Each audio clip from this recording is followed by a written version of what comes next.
ठीकरी में लोकसभा के भाजपा उम्मीदवार के समर्थन में केंद्रीय रक्षा मंत्री राजनाथ सिंह ने जनसभा को किया संबोधित। कांग्रेस को आड़े हाथों लेकर कहा, कुछ समय में कांग्रेस विलुप्त होगी जैसे डायनासोर विलुप्त हो चुके हैं। ठीकरी लोकसभा चुनाव की सरगर्मी तेज हो चुकी है। इसी कड़ी में खरगोन बड़वानी लोकसभा भाजपा प्रत्याशी गजेंद्र सिंह पटेल के समर्थन में मंगलवार केंद्रीय रक्षा मंत्री राजनाथ सिंह ठीकरी पहुंचे, जहां उन्होंने देश के प्रधानमंत्री द्वारा किए गए कार्यों, अयोध्या में राम मंदिर निर्माण, धारा 370, 3 तलाक, चंद्रयान 3 पर अपनी बात रखी। वहीं कांग्रेस को आड़े हाथों लेकर कहा कि कांग्रेस के समय में 100 रुपये भेजे जाते थे, जो आते आते 14 पैसे मिलते थे। वहीं देश के प्रधानमंत्री के द्वारा भ्रष्टाचार खत्म करने के लिए डिजिटल लेन देन की शुरुआत कर देश में डिजिटल क्रांति लाई है। अब केंद्र से 100 रुपये आते हैं तो हितग्राही को पूरे 100 रुपये मिलते हैं। वहीं कहा कि देश की आज़ादी के लिए कांग्रेस का उदय हुआ था। आज़ादी मिलने के बाद गांधी जी ने कहा था कि कांग्रेस को भंग कर दो, लेकिन कांग्रेस को भंग नहीं किया गया। लेकिन अब कांग्रेस के विलुप्त होने का समय आ चुका है। कुछ समय बाद बच्चे पूछेंगे कि कांग्रेस कौन थी। जिस तरह डायनासोर विलुप्त हुए हैं, उसी तरह कांग्रेस भी विलुप्त होगी। पहले डायनासोर हुआ करते थे, पहले भाई सारी दुनिया से डायनासोर लुप्त हो गए। मुझे लगता है कुछ समय में कांग्रेस भी वैसे ही लुप्त हो जाएगी।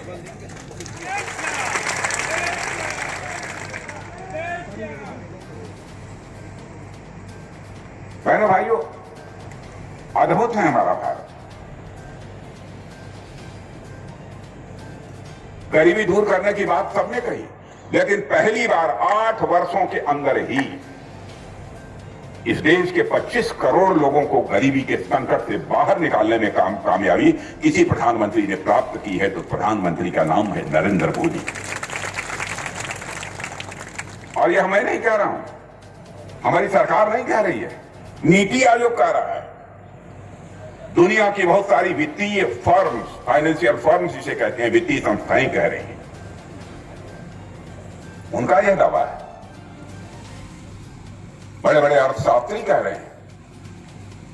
अंतरराष्ट्रीय मुद्रा कोष का नाम पढ़े लिखे लोगों ने सुना होगा, बहुत बड़ी दुनिया की संस्था है। उसने कहा है कि भारत ने कमाल किया है, 7-8 वर्षों के अंदर 25 करोड़ लोगों को गरीबी के संकट से बाहर करने में कामयाबी हासिल की है।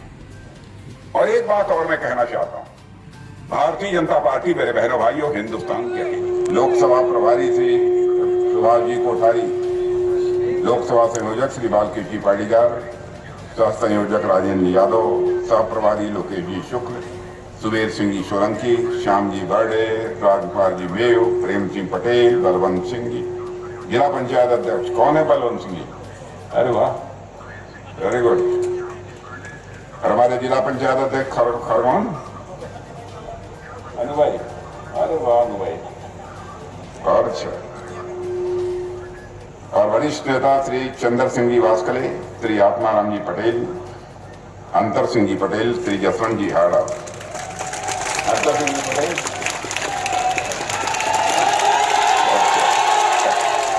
वेरी गुड, क्या बात है। अच्छा, क्या तो लगे थे विधायक हैं?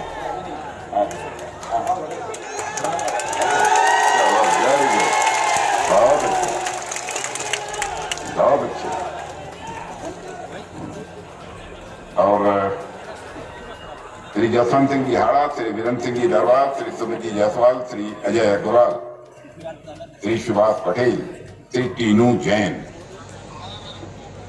आज इस बड़वानी जिले के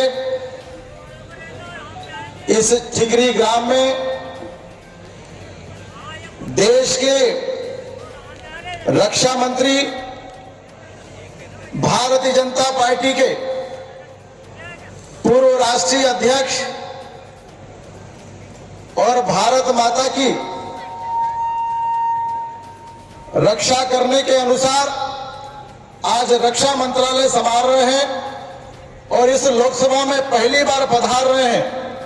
ऐसे परम श्रद्धेय आदरणीय राजनाथ सिंह जी का मैं बहुत हार्दिक स्वागत करता हूं, अभिनंदन करता हूं और आपसे भी आग्रह करता हूं, एक बार ऊंचा हाथ कर दोनों हाथों से जोरदार ताली बजाकर हमारे आदरणीय राजनाथ सिंह जी का स्वागत करें। करतल ध्वनि बजाकर जोरदार ताली बजाएं और स्वागत करें, अभिनंदन करें। हमारे लोकसभा के इस चुनाव के संयोजक आदरणीय बालकृष्ण पाटीदार जी, हमारे विधायक आदरणीय राजकुमार मेव जी, हमारे सांसद मेरे भाई आदरणीय डॉक्टर सुमेर सिंह जी, हमारे पार्टी के दोनों जिला।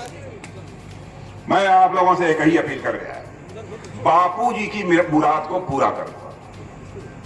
महात्मा गांधी, बापू की एक मुराद थी, उनकी इच्छा थी, मेरे बहन भाइयों, पूरा कर दो। आप पूरा करने को तैयार हैं महात्मा गांधी की मुराद को, उनकी इच्छा को तैयार हैं? एक मुराद, जब आजादी हम लोगों को हासिल हुई तो महात्मा गांधी ने कांग्रेस के लोगों को कहा, देखो कांग्रेस के झंडे के तले हम लोगों ने आजादी की लड़ाई लड़ी है। सभी प्रकार की विचारधारा के लोग इस झंडे के तले एक साथ खड़े होकर आजादी के लिए संघर्ष किया है। अब आजादी मिल गई है, इसलिए कांग्रेस को भंग कर। बहनों भाइयों, कांग्रेस के लोगों ने महात्मा गांधी की बात को नहीं माना। मुझे लगा महात्मा गांधी को आत्मिक क्लेश हुआ होगा, आत्मिक तकलीफ हुई हो। बताइए, ये लोग सत्ता के लोग में इतने अंधे हो गए कि मैं छोटा सा निवेदन कर रहा हूं, आप लोग राजनीति करिए, दूसरी पार्टी बना लीजिए, लेकिन कांग्रेस जिसके झंडे के तले सबने मिलकर आजादी की लड़ाई लड़ी है, उसको भंग करिए। ये तैयार नहीं है, इतने स्वार्थ में डूबे हैं, कितनी तकलीफ हुई होगी। लेकिन मैं आपको बधाई देना चाहता हूं बहनों भाइयों, और हिंदुस्तान की जनता को बधाई देना चाहता हूं कि हिंदुस्तान की जनता ने यह फैसला कर लिया है कि महात्मा गांधी की जो मुराद थी कि कांग्रेस को भंग कर दिया जाना चाहिए, तो आपने ठान लिया है कि भारत से कांग्रेस समाप्त होकर जम्मू कश्मीर, जब से यह भारत बना है मेरे बहनों भाई, जम्मू कश्मीर को इन कांग्रेस के लोगों ने धारा 370 के अंतर्गत विशेष दर्जा दे दिया था। वहां कोई आरक्षण नहीं था, कोई व्यवस्था नहीं थी, जो वहां की सरकार चाहती थी मनमाना करती थी। आतंकवाद बढ़ता रहा, विकास के नाम पर एकदम बिल्कुल ठप था सारा मामला। अब भारत का हिस्सा, लेकिन सरेंडर कर दिया था कांग्रेस के नेताओं ने। हम लोगों ने 1951 में ही हमारे नेता पंडित श्यामा प्रसाद मुखर्जी ने कहा था, और बलिदान दिया था उन्होंने, धारा 370 जम्मू कश्मीर की समाप्त होनी चाहिए। और हम लोग भी कहते रहे, जिस दिन संसद में हमको बहुमत मिल जाएगा, जम्मू कश्मीर की धारा 370 को चुटकी बजाकर समाप्त करेंगे। करके दिखा दिया, करके दिखा दिया। जो कहा था हम लोगों ने सब किया। हम लोगों ने कहा था हम आएंगे, 3 तलाक की प्रथा को समाप्त करेंगे। बहनों भाइयों, हिंदू मुसलमान के आधार पर हम भेदभाव नहीं करना चाहते, ऐसी राजनीति हम लोग करते हैं। लेकिन हम भारत के रहने वाले लोग, भारत के ही हमारे ऋषि और मनीषियों ने भारत की सीमा में रहने वाले लोगों को ही अपने परिवार का सदस्य नहीं माना है, बल्कि पूरे विश्व की धरा पर रहने वाले लोगों को अपने देश की धरती से गया है, तो हमारे और आपके देश भारत की धरती से गया। पूरे विश्व को ही हम परिवार मानते हैं। और यहां पर रहने वाले लोग किसी मां किसी बहन के साथ शादी करने के बाद अब 3 बार तलाक तलाक तलाक करके उसकी छुट्टी करते। जिन्हें वोट की लालच हो बहनों भाई, वो बर्दाश्त करते हैं। लेकिन हम लोग राजनीति केवल सरकार बनाने के लिए नहीं करते हैं, हम राजनीति करते हैं तो देश बनाने के लिए राजनीति करते हैं। हम लोगों ने कहा, हिंदू हो, मुसलमान हो, ईसाई हो, पारसी हो, यहूदी हो, जो भी भारत का नागरिक है, जो भी भारत माता की कोख से पैदा हुआ है, सभी हमारे भाई भाई हैं।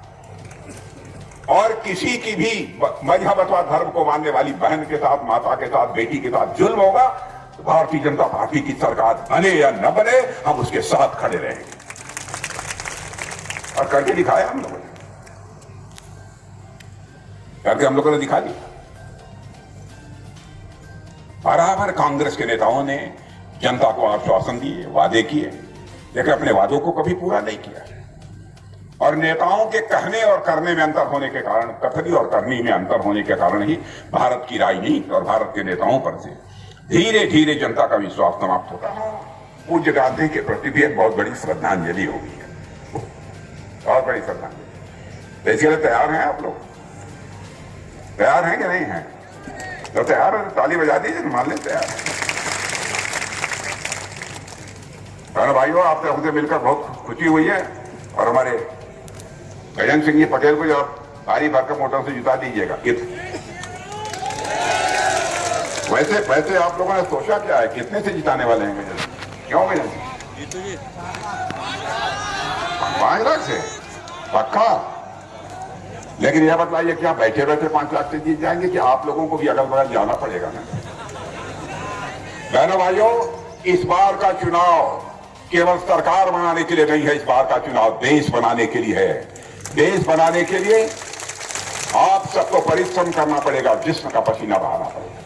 चंद्रशेखर आजाद, सरदार भगत सिंह, खुदीराम बोस ने भारत को आजादी दिलाने के लिए अपना बलिदान दिया है।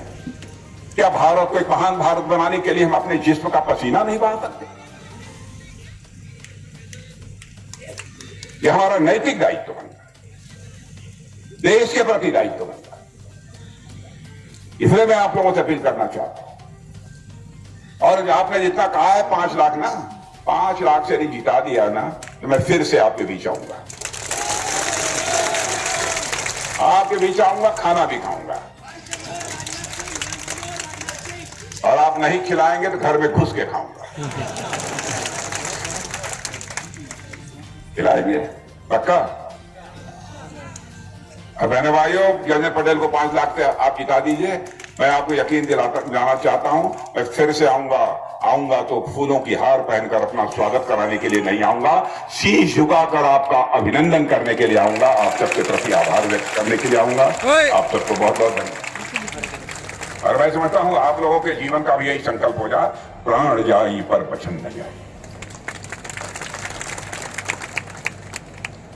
और मैं कहना चाहता हूं, जो भी हमारा विरोधी होगा डंके की चोट पर, उठाकर हमारे सारे घोषणा पत्रों को देख लीजिए। जब से हम लोगों ने अपनी राजनीतिक यात्रा प्रारंभ की है, तब से जो कहते चले आ रहे हैं, सारी चीजों को हमने पूरा किया है। एक चीज ऐसी बची नहीं है जो हमने वादा किया हो और पूरा न किया। मैं व्यक्ति की बात नहीं कर रहा हूं, मैं पार्टी की बात कर रहा हूं। मैं याद दिलाना चाहता हूं आपको, 1984 से लगातार हम लोग कहते चले आ रहे थे, जिस दिन संसद के दोनों सदनों में हमको बहुमत मिल जाएगा, अयोध्या की धरती पर भव्य राम का मंदिर बनाने से दुनिया की कोई ताकत हमें रोक नहीं पाएगी।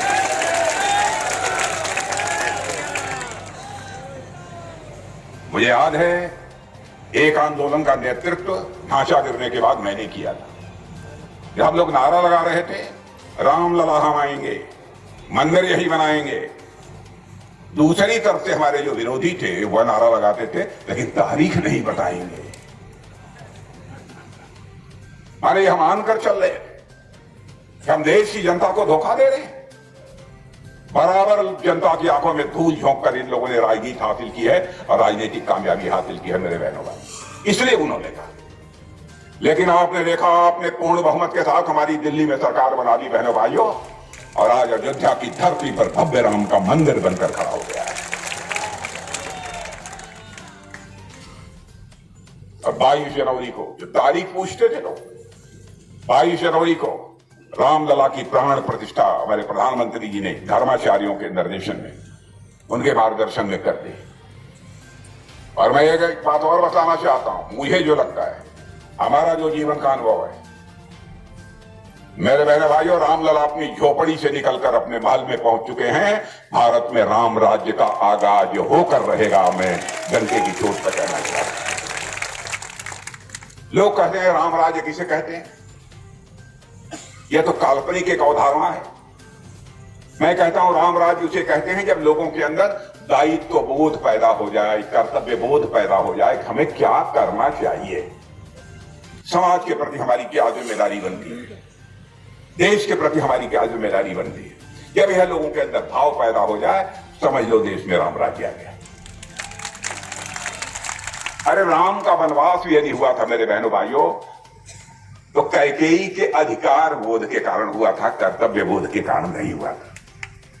कैकेयी को लगा कि नहीं, राम के हाथों में राजपाट नहीं जाना चाहिए, बल्कि भारत के हाथों में राजपाट जाना चाहिए। जिद ठानी उन्होंने, इसी कारण इतना बड़ा संकट पैदा हुआ है। मेरा भी मानना है इस देश में राम राज्य आएगा जब लोगों के अंदर अधिकार बोध नहीं, कर्तव्य बोध पैदा होगा, अपने कर्तव्य के प्रति जागरूकता पैदा होगी, देश में राम राज्य आएगा। और टेक्नोलॉजी, खेती बाड़ी, ये वो लोगों की आवश्यकता, देखिए मकान, शौचालय, नल से जल, बहुत चीजें, मैं तो बहुत विस्तार में नहीं जाना चाहता। टेक्नोलॉजी जिसमें भारत बहुत ही पिछड़ा हुआ देश माना जाता है, तकनीक, टेक्नोलॉजी। अब आप देखिए यूपीआई जिसके माध्यम से बैंकों से पैसा लेन देन करते हैं लोग ना, दुनिया के कई देशों ने यूपीआई को मान्यता दी है और हम लोग की नकल की है, इसे स्वीकार किया है। और आज डिजिटल लेन देन सारी दुनिया में जितना हो रहा है, मैं अमेरिका, चाइना सबकी बात कर रहा हूं, बड़े ताकतवर देश माने जाते हैं, सारी दुनिया में डिजिटल माने मोबाइल से लेन देन जो सब ज्यादा हो रहा है, 100 में से 46 लेन देन किसी एक देश में हो रहा है डिजिटल, तो भारत में हो रहा है मेरे बहनों भाई। यह है भारत का। भारत बहुत तेजी से आगे बढ़ रहा है, लेकिन हम सबको जीवन में असफलताएं भी मिली। आपने देखा हमारे वैज्ञानिकों ने एक चंद्रयान तैयार किया, एक चंद्रयान 2 तैयार किया चंद्रमा पर भेजने के लिए, लेकिन चंद्रयान 2 चंद्रमा पर उसका लैंडर लैंड नहीं कर पाया। रोने लगे वैज्ञानिक। अब प्रधानमंत्री की संवेदनशीलता देखिए, चटपट रात को घटना हुई, सुबह उनके पास बंगलोर पहुंच गए, वैज्ञानिकों की पीठ थपथपाई, उनके गले से लगाया और कहा कि आप बिल्कुल चिंता मत करो, जो नुकसान हुआ होगा, जितना पैसा लगेगा उतना पैसा हम लगाने को तैयार हैं, चंद्रयान 3 की तैयारी करो। और मेरे बहनों भाइयों, कान खोल कर सुन लो, हमारे वैज्ञानिकों का हौसला बढ़ा दिया, जिनके आंखों में आंसू थे उस समय चंद्रयान 2 की विफलता के कारण, वो लग गए, जुट गए। और चंद्रयान 3 जब छोड़ा गया मेरे बहनों भाइयों, चंद्रमा के दक्षिणी ध्रुव पर लैंड करने में उसने कामयाबी हासिल की और विश्व का पहला देश भारत बन गया। विज्ञान तकनीक की दृष्टि में भारत कैसे तेजी से आगे बढ़ गया। अब रक्षा, मैं रक्षा मंत्री हूं, आप पूछेंगे कि रक्षा के मामले में क्या हाल है। इतना ही कहूंगा, पहले हम तो गोले, बम, मिसाइल, टैंक, यह सब दुनिया की ज्यादातर बाहर के देशों से लेते थे। फाइटर प्लेन, बहनों भाइयों, हम लोगों ने भारत की धरती पर भारतवासियों के हाथों से यह सब सारी चीजें बनाना प्रारंभ कर दिया। हम दुनिया के दूसरे देशों से मंगाते थे सारी चीजें। अभी कुछ आता है, मैं नहीं कह रहा हूं कि एकदम हमने दुनिया के दूसरे देशों से लेना बंद कर दिया, आपको झूठ नहीं बोलूंगा, लेकिन हम लोगों ने काम तेजी से प्रारंभ कर दिया है। पहले 600 करोड़ रुपए का यह सब सामान हम दुनिया के छोटे मोटे देशों को देते थे, और आज मैं कह सकता हूं 5 वर्ष के अंदर यह करिश्मा हो गया, जो 600 करोड़ हम दुनिया के दूसरे देशों को एक्सपोर्ट करते थे, अब 2 महीना पहले ही हमने 31,000 करोड़ रुपए का एक्सपोर्ट किया है। और सब तो सर ब्रह्मोस मिसाइल भी एक्सपोर्ट किया है। ब्रह्मोस मिसाइल, यह भारत की ताकत है। चीन, पाकिस्तान, क्या क्या लोग नाम लेते थे, पता नहीं कांग्रेस के लोगों को क्या हो गया। जरा मिले तो समझाइए उन लोगों को, क्या करते हो आप लोग। बहनों भाइयों, भारत अब कमजोर भारत नहीं है, भारत अब दुनिया का ताकतवर देश बन चुका है। हम किसी को आंख दिखाते नहीं है, लेकिन हमको कोई आंख दिखाएगा तो उसका मुंह तोड़ जवाब देने की कुव्वत भारत के अंदर। भारत की राजनीति में विश्वसनीयता का संकट पैदा हो गया। गांव में भी, जैसे आप गांव के रहने वाले, मैं भी गांव का रहने वाला हूं, आपसे अलग का नहीं हूं, मैं भी एक किसान हूं। गांव में कोई ज्यादा झूठ बोलता था, चालाकी की बात करता था, तो लोग कहते थे नेताजी हैं। यह मध्य प्रदेश में था कि नहीं था। माने राजनीति और राजनीतिज्ञों के प्रति एक विश्वास का संकट पैदा हो गया था। बहनों भाइयों, इस विश्वास के संकट को चुनौती के रूप में हम लोगों ने स्वीकार किया। अरे राजनीति तो उसे कहते हैं, राजनीति यह संस्कृत के नए धातु से बना है जिसका अर्थ होता है ले जाना, किस ओर ले जाना, सन्मार्ग की ओर ले जाना। ऐसी राज व्यवस्था, ऐसा पॉलिटिकल सिस्टम जो समाज को सन्मार्ग की ओर ले जाने का काम करे, उसे ही हम राजनीति कहते हैं। विडंबना है कि राजनीति शब्द यह अपना अर्थ भी खो चुका है, अपना भाव भी खो चुका है।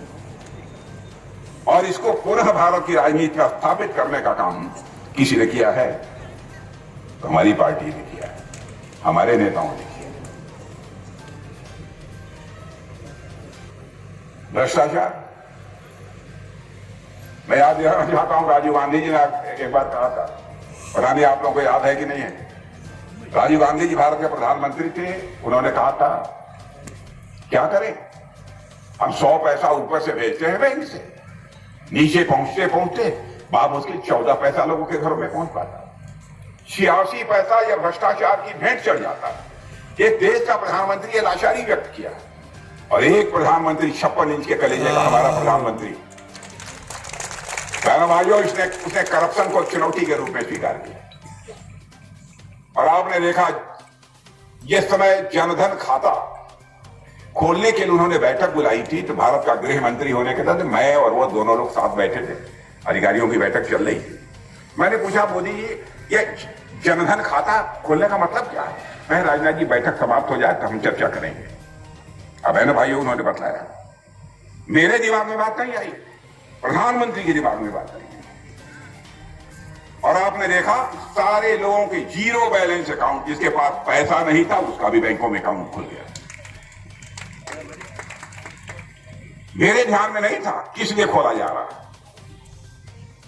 एक तरफ कांग्रेस के लोग भ्रष्टाचार की बात करते थे, 100 पैसा भेजते हैं तो लोगों की जेब में 14 पैसा पहुंचता है। इस प्रधानमंत्री ने उस भ्रष्टाचार को चुनौती के रूप में स्वीकार किया। जनधन, आधार और मोबाइल की ऐसी त्रिमूर्ति तैयार कर दी, यानी दिल्ली के बैंक से 100 पैसा चलता है बहनों भाइयों, तो 100 का 100 पैसा आपकी जेब में पहुंचता है। यह दूरदृष्टि है, नेताओं का यह नजरिया है। यह करिश्मा भी हमारी सरकार नहीं किया। लंबा भाषण नहीं करूंगा, क्योंकि अभी 4 महीने पहले आप लोग विधानसभा का चुनाव था, उसमें भी आप लोगों ने भाषण बहुत सुना होगा, आपके कान पक गए होंगे।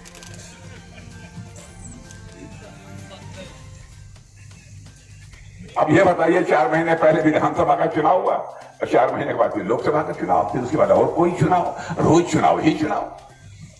अच्छा यह बताइए, सिलसिला बंद होना चाहिए कि नहीं बंद होना चाहिए? तो मेरी बात सुन लीजिए, अगले 5 वर्षों के अंदर बहनों भाइयों, पार्टी की तरफ से आपको वचन देकर जा रहा हूं, सारे देश के विधानसभा और लोकसभा के चुनाव साल 5 वर्ष में एक बार होंगे, एक साथ।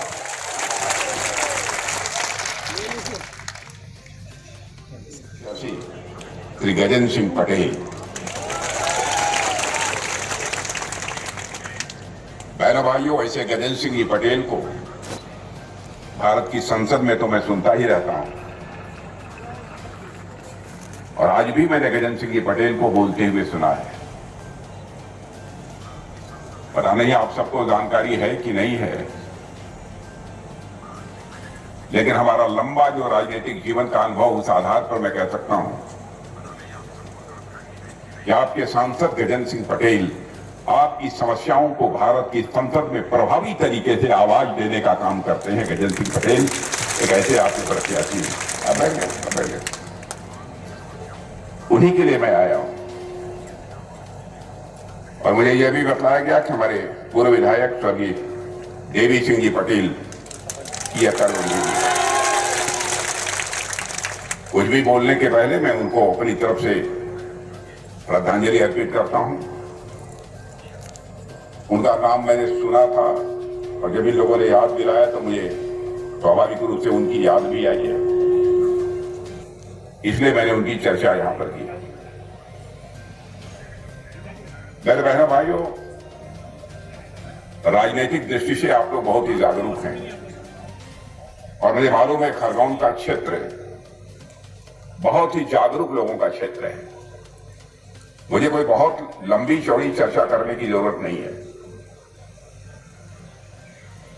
मैं जानता हूं कि सच्चाई को भी आप जानते होंगे कि जब से 2014 से मोदी जी के नेतृत्व में एनडीए की सरकार केंद्र में बनी है, तब से भारत का मस्तक सारी दुनिया में ऊंचा हुआ है।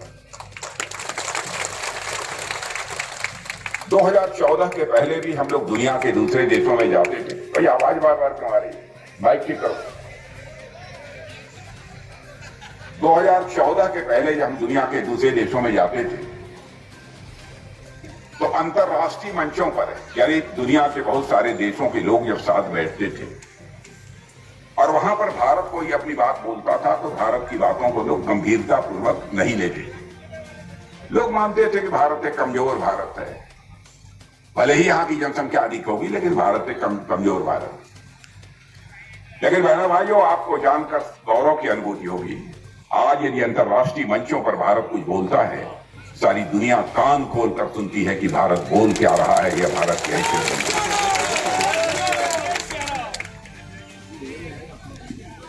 बहुत सारी घटनाएं हैं। कितनी घटनाओं की आपको मैं याद दे रहा हूं। एक घटना कोरोना की है। मैं समझता हूं इस क्षेत्र के लोग भी कोरोना से प्रभावित रहे होंगे। सारी दुनिया इस कोरोना के संकट से प्रभावित, कोरोना के संकट से प्रभावित। प्यारे भाइयों, उस समय भारत में कोरोना का टीका जिसे कहते हैं, वैक्सीन जिसे अंग्रेजी में कहते हैं, वह कोरोना का टीका बनता नहीं था। हमारी सरकार के सामने बहुत बड़ी चुनौती है कि कोरोना के इस संकट से कैसे निपटा जाए। हमारे प्रधानमंत्री ने बेंगलुरु जाकर वैज्ञानिकों के साथ बातचीत की और वैज्ञानिकों ने कहा कि साहब, कोरोना का टीका हम तैयार कर सकते हैं लेकिन इसमें फला प्रॉब्लम है, यह प्रॉब्लम है, यह प्रॉब्लम है। प्रधानमंत्री ने उनकी पीठ थपथपाई, कहा मेरे वैज्ञानिकों, जो भी आपके सामने समस्याएं हैं, सारी समस्याओं का मैं निदान प्रस्तुत करूंगा। जितने धन की आवश्यकता होगी उतना धन मैं मुहैया कराऊंगा, लेकिन कोरोना का टीका तैयार होना चाहिए। मेरे बहनों भाइयों, हमारे वैज्ञानिकों ने चंद महीने में ही कोरोना का टीका तैयार कर लिया और आपको जानकर खुशी होगी, भारत की ताकत देखिए। कोरोना का इतना टीका तैयार किया, इतनी वैक्सीन तैयार की, इतनी वैक्सीन तैयार की, केवल भारत में रहने वाले लोगों को ही हम लोगों ने कोरोना का टीका नहीं लगाया, बल्कि दुनिया के 100 देशों में रहने वाले लोगों को टीका मुहैया कराने का काम किसी ने किया तो भारत ने किया। यह है भारत की ताकत। और 140 करोड़ की जनसंख्या का हमारा यह भारत है। मेरे बहनों भाइयों, इस भारत में मैं दावे के साथ कह सकता हूं, इंदिरा गांव ग्रामीण क्षेत्र में आप सब यहां बैठे, सबको कोरोना का कम से कम 2 टीका लगा होगा, नहीं तो 3 टीका भी लगा होगा। मेरी बात गलत हो तो ताली मत बजाइएगा, सही बात हो तो ताली बजाइएगा। सबको लगा होगा। दुनिया के जो ताकतवर देश माने जाते हैं, अमेरिका, चीन, रूस, कौन कौन माने जाते हैं, मेरे भाइयों, वहां सभी नागरिकों को कोरोना का 2-3 टीका नहीं लगा है। लगा है इस दुनिया में केवल और केवल भारत में रहने वाले लोगों को ही कोरोना का 2-3 टीका लगा है। और इस कोरोना के संकट पर कामयाबी पाने में हम लोग पूरी तरह से सफल हैं। यह है भारत का करिश्मा। और आपने यह भी सुना होगा, रूस और यूक्रेन के बीच, 2 देश हैं रूस और यूक्रेन, इनके बीच पिछले 2 वर्षों से अधिक का समय हो गया बराबर लड़ाई चल रही है। रूस की तरफ से मिसाइल, बम, गोले, तोप, और यूक्रेन की तरफ से भी मिसाइल, बम, गोले, तोप चलाए जा रहे हैं। बड़ी संख्या में उनके भी सेना के जवान मरे हैं, वहां के नागरिक मरे हैं। यूक्रेन के भी बड़ी संख्या में सेना मरी, वहां के नागरिक मरे हैं। प्यारे भाइयों, आपको मैं बताना चाहता हूं, यूक्रेन में हमारे भारत के लगभग 30,000 बच्चे वहां पढ़ते हैं। उनके माता पिता को चिंता हुई कि रूस की तरफ से लगातार मिसाइल, बम, गोले चल रहे हैं, कहीं हमारे बच्चों के साथ कोई हादसा न हो गया। बड़ी संख्या में लोग मारे जा रहे हैं। मिसाइल कहां गिरेगी, बम कहां गिरेगा, गोला कहां गिरेगा, इसका कोई ठिकाना नहीं होता। उनके माता पिता जो भारत में रहते थे, वो हमारे प्रधानमंत्री से उनका एक प्रतिनिधिमंडल मिला और कहा, मोदी जी, चाहे जैसे भी हो, हमारे बच्चे जो यूक्रेन में पढ़ाई कर रहे हैं उनको किसी भी सूरत में यूक्रेन से आप बाहर निकालिए। मेरे भाइयों ध्यान से सुनना, करिश्मा कर दिया प्रधानमंत्री ने। प्रधानमंत्री ने चटपट टेलीफोन मिलाकर रूस के राष्ट्रपति मिस्टर पुतिन से बात की और यूक्रेन के राष्ट्रपति मिस्टर जेलेंस्की से बात की, और आपको जानकर खुशी होगी और आप गौरवान्वित होंगे मेरे बहने भाइयों, 4.5 घंटे के लिए युद्ध रुक गया और हमारे 22,500